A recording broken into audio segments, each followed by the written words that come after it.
चलिए बात पश्चिम बंगाल की करेंगे, जहां पर पश्चिम बंगाल में विधानसभा चुनावों के बीच सत्ताधारी तृणमूल कांग्रेस और भारतीय जनता पार्टी के बीच खींचतान लगातार बढ़ती जा रही है। इस बीच बंगाल के स्वभूमि के नजदीक काडापारा में बीजेपी के गोदाम में खड़े प्रचार वैन में तोड़फोड़ की गई है।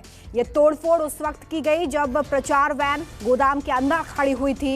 इस पूरे हमले को लेकर बीजेपी काफी हमलावर है और उसका आरोप है कि टीएमसी की तरफ से यह हमला करवाया गया है, टीएमसी ने यह हमला किया है। मनोज पांडे मेरे सहयोगी फोन लाइन पर जुड़ गए। मनोज, चुनाव तारीखों का ऐलान हो चुका है, लगातार इस तरह की घटनाएं निकलकर सामने आ रही है बंगाल से।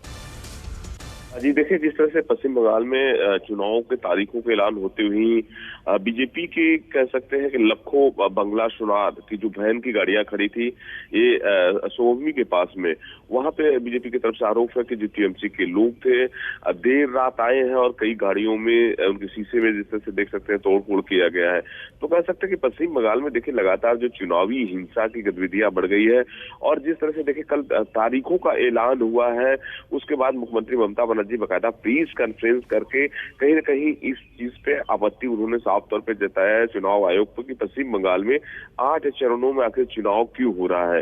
तो आपको बता दें कि पश्चिम बंगाल में देखिए लगातार जो चुनावी हिंसा की गतिविधियां पहले से शुरू है। अब जिस तरह से देखें कि चुनाव के तारीखों का ऐलान हुआ है, चुनावी बिगुल बज चुका है बंगाल में, तो जाहिर सी बात है चुनावी हिंसा की शुरुआत हो चुकी है। क्योंकि ये लखो सोनार बंगला की जो गाड़ी है 2 दिन पहले जेपी नड्डा इसको इन्हीं का इनोवेशन किए थे और ये गाड़ियां इसमें सारी चीजें एलईडी लगी हुई है और 294 विधानसभा सभी क्षेत्रों में ये गाड़ियां जाएगी और जिस तरह से प्रधानमंत्री के द्वारा उनके कार्ड किए गए हैं बकायदा लोगों के जनता के पास में जाएगी। इसी एलईडी के द्वारा लोगों को उनके कार्यक्रम को बताएगी बंगाल में यदि बीजेपी पार्टी सत्ता में आती है तो सोनार बंगला का स्वरूप कैसा होगा।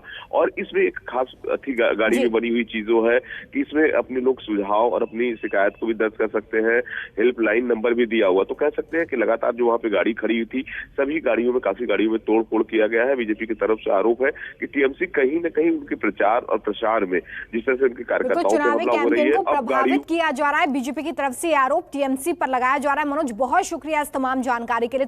नमस्कार, मैं हूं मानक गुप्ता।